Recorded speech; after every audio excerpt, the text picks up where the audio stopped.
I'm the best ever. I'm the most brutal and vicious and most ruthless champion there's ever been. There's no one can stop me. Lynx is a conqueror. No, I'm Alexander. He's no Alexander. I'm the best ever. There's never been anybody as ruthless. I'm Sonny Liston. I'm Jack Dempsey. There's no one like me. I'm from Nairclaw. There's no one that can match me. My style is impetuous. My defense is impregnable. And I'm just ferocious. I want your heart. I want to eat his children. Praise be to Allah. Hello, boxing fans. Welcome to Boxing to the World. So AJ versus Dillian Whyte is slated for August 12, 2023 at O2 Arena in London.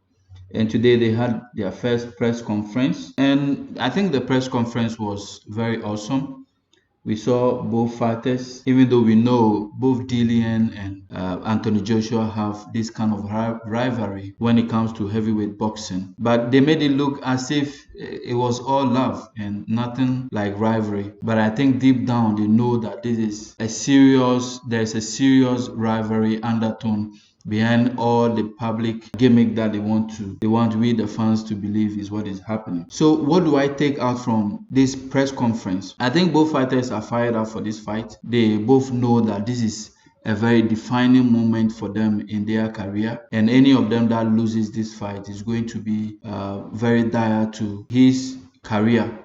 So they are both coming in very serious, but definitely at the end of the day, there's only going to be one winner.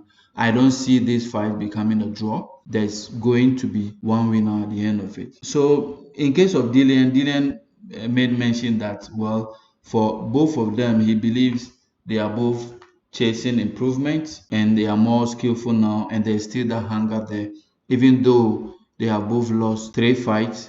And I think somehow the smirk on the face of Dillian Whyte made it look as though, well, he's happy. They both have 3 losses. Well, if that's it, then, and if that is going to be the mentality coming into this fight, then I'm afraid for him. He has to come with a very clean mentality. Whyte, judging from his last fight with Jermaine Franklin, has improved that much. You know, Dillian Whyte was that guy that some years back we used to think that he was like one of the much improved fighters since his fight with Anthony Joshua. But in his latest fights, you realize that he's rather plateauing down the slope of how he used to be, or the Dillian Whyte that we used to know. He's actually going down, and his punching power has reduced. He doesn't have much power in his punches anymore, and has become very slow, very slow. And his skill set, the boxing acumen skill set that he has, is not. He doesn't really have the boxing IQ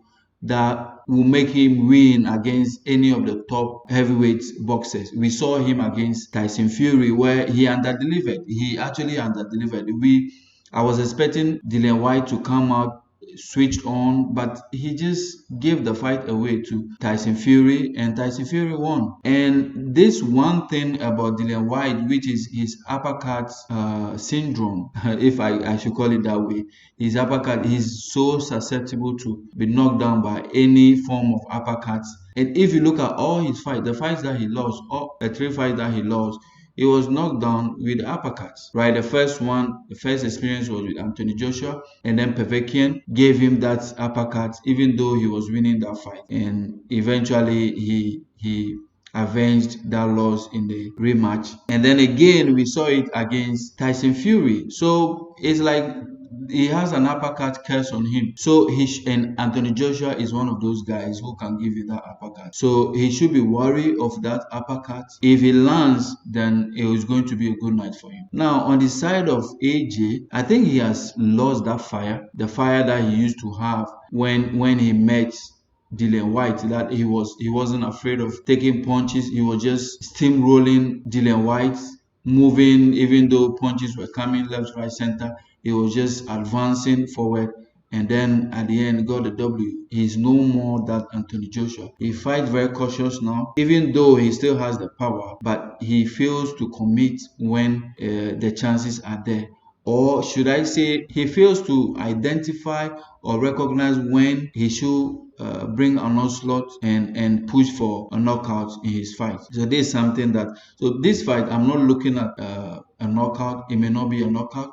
It could be, there could be a knockout if that comes very clear. But on the side of AJ, I think he's going to take it very cautious, take it one step round by round at a time, and he's going to keep it rangy because Dillian Whyte doesn't have that boxing ability. Like, he's not a boxer, but Anthony Joshua has become a well-refined boxer now. After his experience with Alexander Usyk, he has become a very refined boxer now. So he's going to keep it rangy and sleep the shots and just keep himself busy for the 12 rounds to go by. That's what is going to happen. Yeah, that's what is going to happen. It's not going to be a knockout. If there should be a knockout, then probably in the championship round between rounds 8 and 9 through to 10, where we could get a knockout. But other than that, it will be a rangy, and it's going to be a unanimous decision for Anthony Joshua to win this fight, hands down. That is what I think about how this fight is going to go. Let me have your views and comments in the comment section below,